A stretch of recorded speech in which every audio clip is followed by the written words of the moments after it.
एकजुटीचा कामगार एकजुटीचा मागतो आम्ही हक्काचा मागतो आम्ही हक्काचा आमच्या मागण्या मान्य करा आमच्या मागण्या मान्य करा सर्व कामगारांना किमान 25,000 रुपये वेतन किमान 25,000 रुपये तरी त्यांच्या घरात यावे 1,500 तर काहीच होत नाही ना तुम्ही सिलेंडरच 1140 रुपयाला केल्यावर बायांनी घरात करायचं काय ज्या काही गरजू महिला आहेत जे काही कामगार आहेत त्यांना कमीत कमी 25,000 रुपये तरी महिना सरकारने वेतन द्यावं तसंच सर्व कंत्राटी कर्मचारी यांचं खाजगीकरण ताबडतोब थांबवावं आणि त्यांना शासनाचे जे नियम लागू आहेत त्याच्यानुसार पगार देण्यात यावे आपलं बांधकाम कामगारांचं आंदोलन जे आहे ते आपण जर त्यांनी आपल्या मागण्या मान्य नाही केल्या तर माननीय तहसीलदार साहेबांना सुद्धा आपण निवेदन दिलेलं आहे त्या महाराष्ट्र शासनाच्या JR मध्ये उल्लेख आहे की माननीय तहसीलदार साहेब यांच्या नेतृत्वाखाली प्रत्येक तालुक्याच्या ठिकाणी ह्या कामगारांना वाटप झालं पाहिजे पण माननीय तहसीलदार साहेबांनी सुद्धा ह्याच्यामध्ये दुर्लक्ष केलेलं आहे किंवा सरकारी कामगार खात्याने त्यांना कुठल्याही प्रकारची कल्पना न देता अजूनही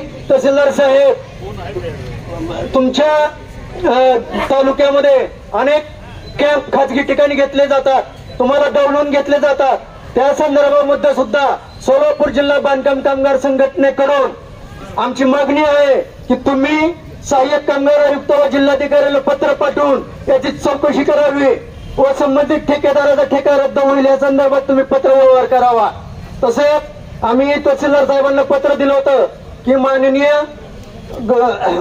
BDO साहेब बार्शी यांनाही तुम्ही बोलून घ्या कारण अनेक खेड्यातील बांधकाम कामगारांना 90 दिवसाच्या प्रमाणपत्रावर ग्रामसेवक सही शिक्का द्यायला तयार नाही त्यांनी ग्रामपंचायतीच्या बोर्ड लिहिलाय की बांधकाम कामगाराला सही शिक्का देण्यात येणार नाही हुकमावरून अरे कुणाचा हुकूम BDOचा हुकूम जिल्हा परिषदेच्या COचा हुकूम का ग्राम विकास मंत्र्याचा हुकूम कुणाचा हुकूम तुम्ही कुणाच्या हुकमावरून बोर्ड लिहू शकता तुम्ही शासनाच्या आदेशाचा धडधड उल्लंघन करता म्हणून आमची विनंती आहे की BDO साहेबांनी सुद्धा आमच्या संघटनेचे अध्यक्ष व आयटेकचे जिल्हा अध्यक्ष व आमच्या संघटनेबरोबर चर्चा करून खेड्यातील ग्राम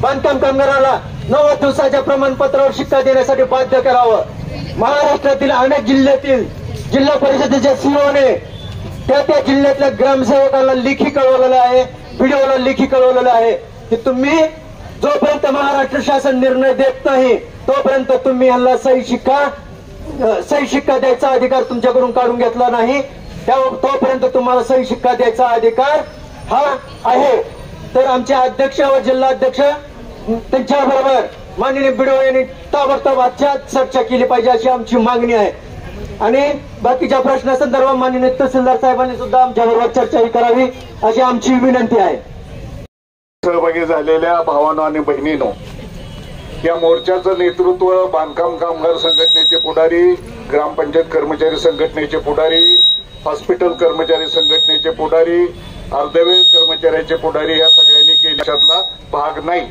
तर आज आपण मोर्चा काढलाय का मोर्चा काढलाय नीट लक्षात घ्या कामगाराच्या मागण्या जोपर्यंत कामगाराच्या शेतकऱ्याच्या बाजूचं सरकार येत नाही तोपर्यंत जगाच्या पाठीवर कुठेही कामगाराच्या मागण्या पूर्ण झालेल्या नसतात लक्षात घ्या कामगारांना मागायचं असतं भांडायचं असतं संघर्ष करायचं असतं परंतु सरकार कोणाचं आहे आज सहज जर वर्तमानपत्र चाललं तर एकट्या मुंबई शहरामध्ये 386 अब्जाधीश तयार झालेले एका शहरात कळतं का तुम्हाला काय आहे ते आपण भिकेला लागलेले आहेत आणि मुठभर लोकांचे पैसे वाढायला लागलेले आहेत ही सगळी भावकी मोदीची आहे ही सगळी भावकी अमित शहाची आहे असे अनेक लोकांचे पैसे करोडो रुपयानं वाढलेले आमच्या महिलांना आमच्या बांधकाम कामगारांना आमच्या ग्रामपंचायत कामगारांना सरकार त्यांचा हक्काचं देत नाही पण मुंबईला क्रिकेट खेळून कोट्यवधी रुपये मिळवणाऱ्या लोकांना 14 कोटी रुपये हे सरकार माफ करतं त्याच्यावर या देशातल्या सुप्रीम कोर्टानं प्रश्न उपस्थित केलाय हा सरकार नालायक आहे हे सरकार महिलाला काहीतरी द्यायला लागलंय त्यांना देऊ नये असं माझं म्हणणं नाही. तुम्ही बहिणी आहात, तुम्हाला राखी बांधायची. राखीची पद्धत तरी कुठनं सुरू झाली नीट लक्षात घ्या. ही राजपूत घराण्यातली आलेली पद्धत आहे राखी बांधायची. राखी बांधणाऱ्यानं बहिणीच्या आबरूचं रक्षण करायचं असतं. राखी बांधणाऱ्यानं बहिणीला 4 तुकडे फेकून मिंद करायचं नसतं. तिच्या आबरूचं रक्षण करायचं असतं. कुणाला राखी बांधत होत्या आपल्या राजपूत बहिणी? ज्याच्या पाठीवर वार आहे त्याला ते ओवाळत नव्हत्या, त्याला त्या राखी बांधत नव्हत्या. ज्याच्या छातीवर वार आहे त्याला त्या राखी बांधत होत्या, त्याला त्या ओवाळत होत्या. आता ह्या सरकार म्हणतं आम्ही तुमचा भाऊ आहे. त्यांच्या पाठीवर कोयत्याचा वार आहे.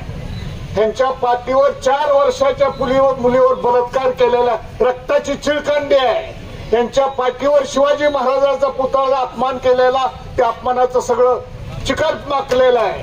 हे भ्रष्टाचाराचं सरकार आहे. हे महिलांना हक्काचं मागतात. आम्ही हक्काची मागणारी माणसं आहोत. आम्ही लाचार नाही, आम्ही हिंदीन नाही. आम्हाला हक्काचं पाहिजे, घामाचं पाहिजे. आमच्या नेत्याने आम्हाला शिकवलंय, अण्णाभाऊ साठेने आपल्याला शिकवलंय, अरे तुझा हात कष्टकऱ्याचा हात हा दुनियेचा आधार आहे. तो काय आम्हाला द्यायला लागा 3,000 आणि 2,000 रुपये? तुझ्या खुर्चीला हलवायची ताकद आमच्या हातामध्ये आहे. आम्हाला मिंद करायचा प्रयत्न करू नका. नुसतं 4 पैसे देऊन आम्हाला मिंद तुम्ही करू नका. शिवाजीचं नाव घेता. आज जर शिवाजी महाराज या महाराष्ट्रात असले असते तर तुमच्यासारख्या सत्ताधाऱ्यांना खुर्चीवर खाली फरफडत ओढलं असतं आणि त्यांचा हात शिरच्छेद करून टाकला असता. या लायकीचं सरकार महाराष्ट्रामध्ये. गृहमंत्री काय करतोय? कायदा सुव्यवस्थेबद्दल बोलत नाही, काहीच बोलत नाही गृहमंत्री. नुसता आपला असा डुगू बाहुलीसारखा हलतो आणि त्या माणसाला बलात्काराची बातमी सांगताना सुद्धा त्याला हसू येतं. इतका बेशरम माणूस आहे तो गृहमंत्री. काही करत नाही. का कुठल्याही माणसाचं, शेतकऱ्याचे, कामगाराचे प्रश्न सुटत नाही. ह्याचा पक्ष फोड, त्याचा पक्ष फोड. आणि पुन्हा काही जण काहीतरी वेगवेगळ्या रंगाचं जॅकेट घालतात. ते अजित पवारानं गुलाबी रंग घातला. अरे गुलाबी रंग बेटा, तू काय तरुण पोरगा बिरगा आहे का? त्या कॉलेजच्या पोराचं लक्ष नाही. तू काय करायला आला गुलाबी रंग घालून लक्ष? आणि तू सांगतोय बहिणीला आम्ही तुमचा सत्कार करू, आम्ही तुम्हाला शब्द देतो, आमच्यावर विश्वास ठेवा. अरे तू बापाला फसवलंय, तू चुलत्याला फसवलंय आणि तुझ्यावर कोण विश्वास ठेवणार आहे? काय विश्वास ठेवायचा लायकीचं तुझ्याजवळ राहिलेलं आहे? अशा लायकीचं हे सरकार महाराष्ट्रात आहे. आणि भाजपवाले एकदम नालायक आहेत, लक्षात घ्या. एकदम नालायक माणसं आहेत. आपल्याला राग आला सगळ्यांना महाराष्ट्रात. कुठलंही वर्तमानपत्र उघडा, त्या पानावर या महाराष्ट्राच्या गृहमंत्र्याच्या नालायकपणाच्या बातम्या छापलेल्या दिसतील तुम्हाला. कुठं कोयत्याचा हल्ला झाला, कुठं गुंडाचा सत्कार झाला, कुठं मुलीवर बलात्कार झाला, कुठं काहीतरी नर्सला पळवलं. आणि त्यावेळेला मात्र ह्यांचं थोबाड गप्प बसतं. आणि पश्चिम बंगालमध्ये परख्याचं सरकार आहे, ममता बॅनर्जीचं सरकार आहे. तिथं काहीतरी झालं तर हे बोंबलत सगळ्या देशाला देश बंद करायला निघतात. तिथल्याही महिलेची काळजी घ्या, तिथल्याही महिलेची काळजी घ्या. पण तुम्ही काळजी घेणार नाही. तुम्हाला जरा अवघडच समजायला होईल. आमची चूक आहे, आम्ही तुम्हाला शिकवलेलं नाही. ही काळजी घेणार नाहीत महिलेची. कारण ह्यांचं राज्य मनुस्मृतीवाल्यांचं राज्य आहे. आणि ह्या मनुस्मृतीमध्ये महिलांची बेइज्जत केलेली आहे. या मनुस्मृतीमध्ये महिलांना दुय्यम लेखलेलं आहे. या मनुस्मृतीमध्ये महिलांना शिक्षणाचा अधिकार नाकारलेला आहे. या मनुस्मृतीमध्ये महिलांना स्वाभिमानाचा आकार नाकारलेला आहे. त्याचं हे सरकार आहे, त्यांचं हे सरकार आहे. ह्या सरकारला आपल्या अरे बलात्कार आणण्यात त्याच्यात बोंबलू की माणसं बोंबललं की राजकारण काय आलं? तुला जर तुझ्या बहिणीची चाड नसेल बलात्काराची, पण आम्हाला आमच्या गरीब बहिणीची चाड आहे म्हणून आम्ही बोंबलतो, हे लक्षात घ्या. हे राजकारण नाही, हे राजकारण नाही. आणि तुम्ही रामाच्या नावानं राजकारण करणाऱ्या अवलादी आहेत. तुम्ही शिवाजीच्या नावानं राजकारण करणाऱ्या अवलादी आहेत. तुम्ही धर्माच्या नावानं राजकारण करणाऱ्या अवलादी आहेत. आणि तुम्ही आम्हाला शिकवायला लागलाय विरोधक राजकारण करायला लागले, विरोधक राजकारण करायला. फार भयानक परिस्थिती आहे. आपल्या ह्या मोर्चाचा बंदोबस्त करणारे आपले भाऊच आहेत. ते जे पोलीस आहेत ती काय अमित शहाची लेकरं नाहीत बरं का, ती अंबानीची बी लेकरं नाही. अंगावर कपडा दिसत असेल जरा कडक बिडक ह्यांच्या, पण आम्हाला सांगायला लाज वाटते. आपण सगळेजण निषेध करू की या सत्ताधारी पक्षाच्या आमदारानं आपली गाडी पुसायला लावायचं काम या पोलिसांकडून करून घेतलेलं आहे. त्याचा आम्ही निषेध करत आहोत. आपण त्याचा निषेध करू. त्या त्या राणे नावाच्या खासदाराच्या मुलानं पोलिसांना दमदाटी दिलेली आहे, पोलिसाला दमदाटी दिलेली आहे. याद राखा, राज्य आमचं आहे, राज्य आमच्या फडणवीसाचं आहे. तुमच्या एकाला मार्ग दाखवेल, तुमचा काटा काढेल, असं खुलेआम तो धमकी देतोय. आणि तरी मग फडणवीस म्हणतात कायदा आहे, सुव्यवस्था आहे. काय आहे काय कायदा सुव्यवस्था? अरे ज्याच्या बळावर तू चालतोयस, ज्याच्या बळावर पुढारी हिंडतायत, त्या पोलिसाचा सुद्धा तू मान सन्मान ठेवू शकत नाही, तर बाकीचा मान सन्मान तुला ठेवण्याचं काही तुझ्याजवळ कुवत नाही, लायकी नाही. आणि त्या पद्धतीने या महाराष्ट्रामध्ये हे सगळं चाललेलं आहे.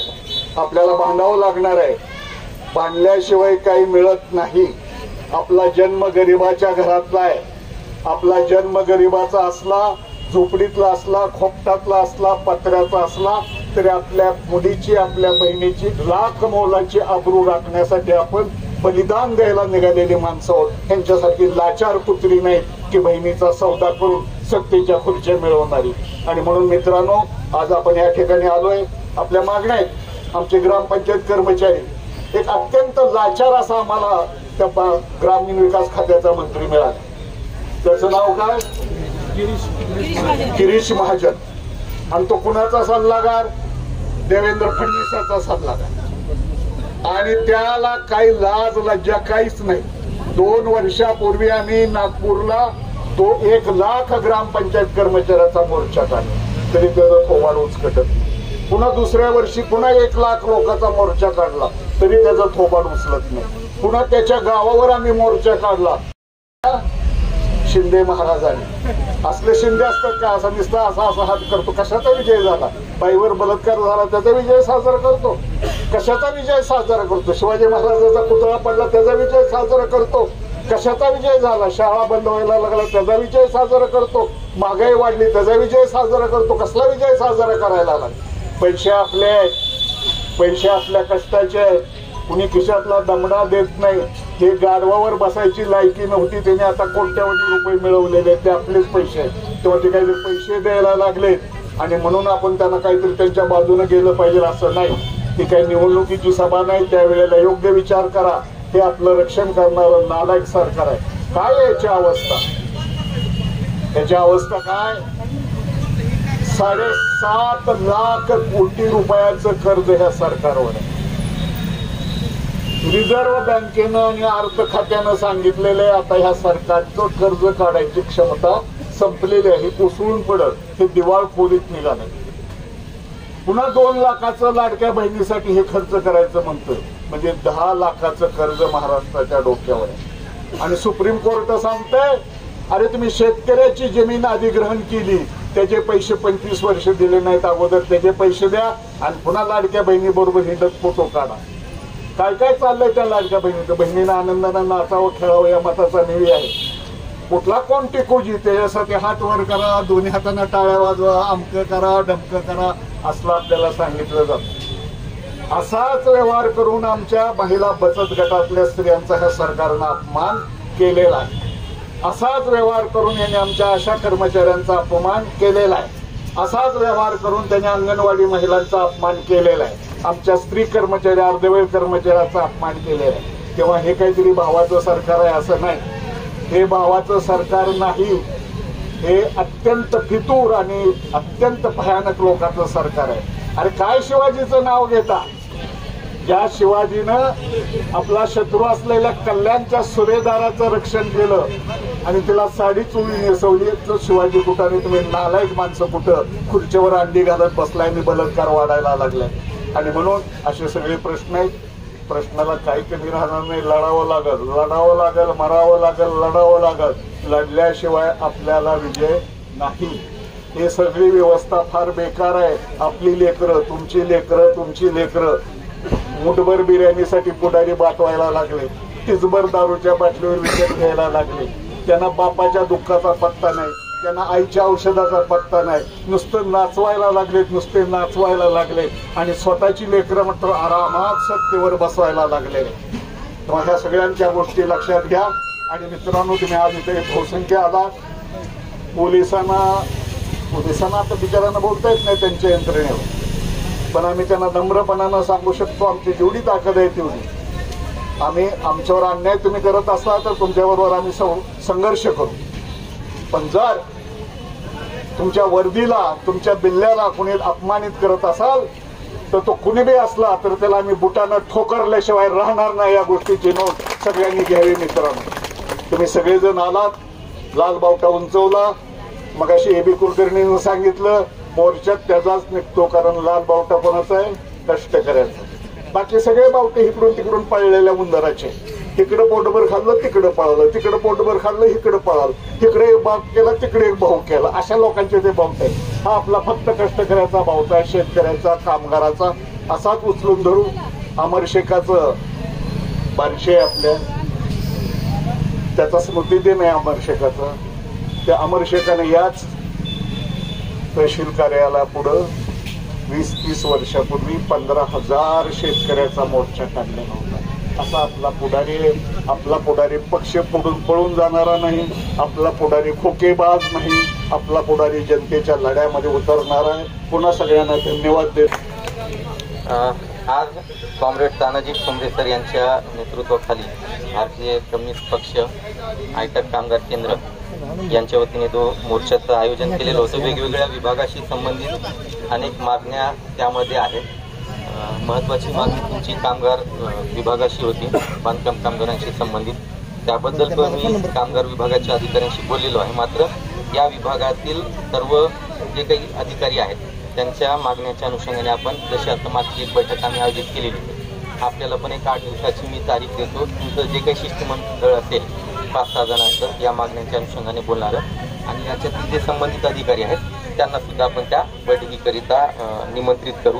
आणि जे विषय शासन स्तरावरचे आहेत याच्यामध्ये दिलेले त्याकरिता मी हा जो निवेदन आहे माझ्या मार्फत माननीय मुख्यमंत्री किंवा महाराष्ट्र शासनाकडे पाठवतो.